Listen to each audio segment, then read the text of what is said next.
All right, guys, so took the car out after work today and drove around, drove it up to the gas station. I'll put a few clips in there, made a couple rips, nothing crazy because it's got street tires, but you know, pulled through first, second, and third. Seems like it wants to run fine.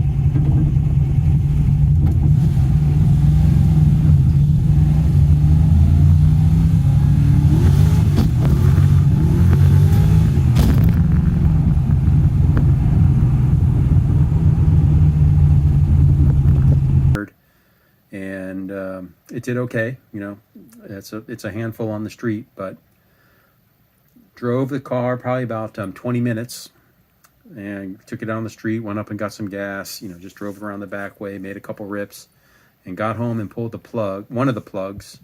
And here's what we're looking at with 73 jets in the front and the 34 air bleeds from 30s. These are used plugs. I cleaned them with a torch, so not going to be able to read any timing marks, but just as far as fueling and stuff, I mean, I see a tiny little bit of brown on there. So I think we're close. We're definitely doing much better than we had before. These were completely black. So I think we'll go with this for a little bit. And then I do have got a fresh set of Autolites when we want to do our final testing. It just started raining, so I don't think I'll be able to get the car out this weekend.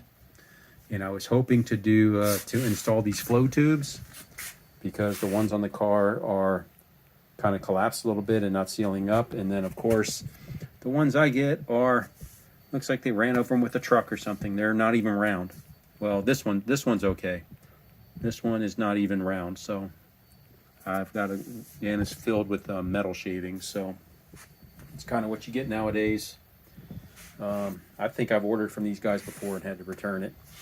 And anyway, I don't know. I mean, $70 and for a couple little pieces of exhaust tubing and the flanges, and they can't even get that right. It's not even mandrel bent. It's cheap. I mean, muffler shop type stuff. So, and anyway, I obviously got damaged in chipping, or I don't see any big damages on the box, but it's like it got ran over by the truck or something somewhere. So that's no good. And then the lug nuts we ordered for these, everybody said this took a shank style lug nut, but it doesn't. So I got to send those back also. These are the ones off my Vision wheels, the conical, and these fit on here just fine. So I'm gonna have to order. I mean, I guess I can just use these, but I might order an open end set, or maybe get some black ones. They might look kind of cool with black. I'm not sure. But these take the conical seat, and what's funny is everything online, it says all the 15-inch versions take the shank style, and then the larger 16, 17-inch versions take this conical seat. Well, there must have been a change somewhere, because this is a conical seat. I mean, this fits on there just fine. The shank style doesn't even fit in there at all. So I think that's for like, well, the website said that was for the RT-S wheels, and of course, even Weld's website says shank style is for the 15-inch wheels, which these are. So I don't know what's going on with that. But then I looked on Jegs and pulled up Weld RT-S 4 lugs, and it said conical seat. So Jegs was the only website that listed the correct lug nut for these. Everybody else listed a half-20 short shank style with a washer, and that's not going to work for these. So got to send those back.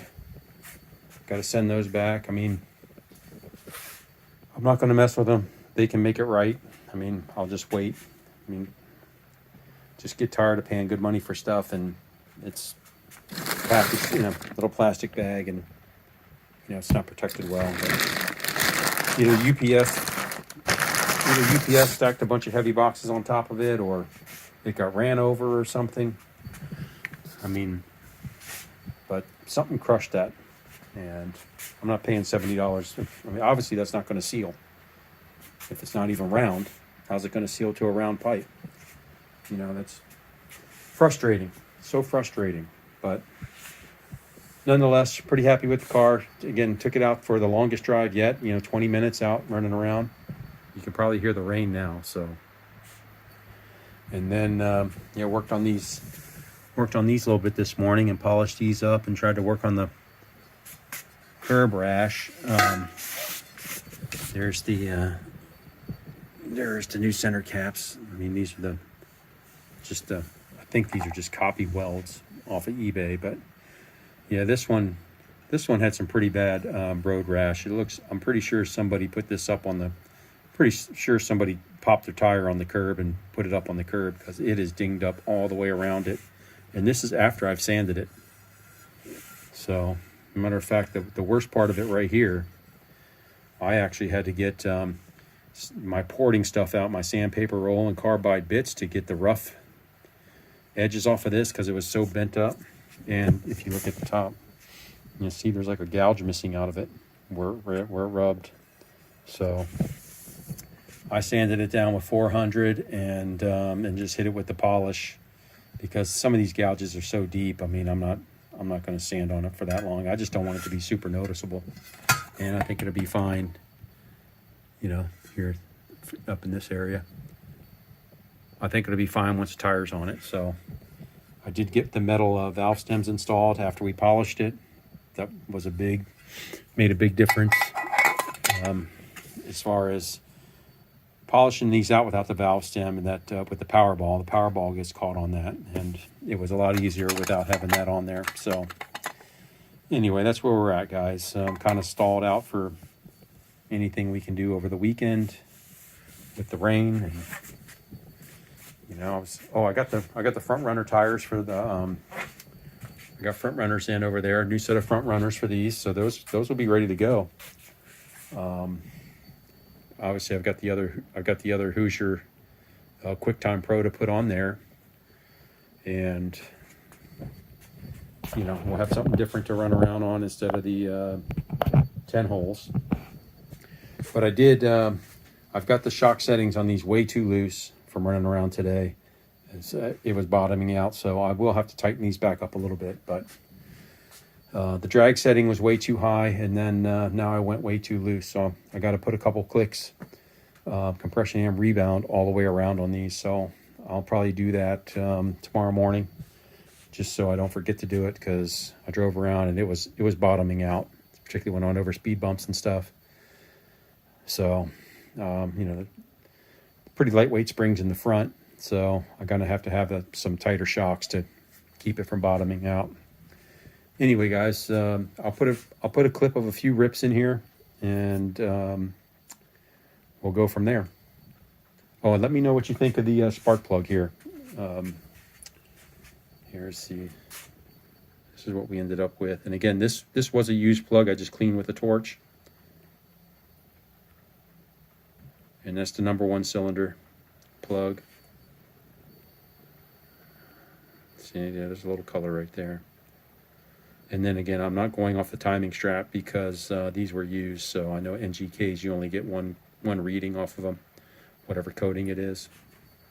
So anyway, yeah, that came out of the number 1 after a 20-minute drive, and getting on it pretty good. I wouldn't say wide open throttle, but maybe a couple 80% stabs on the second and third gear pulls. So the plugs are looking a lot cleaner.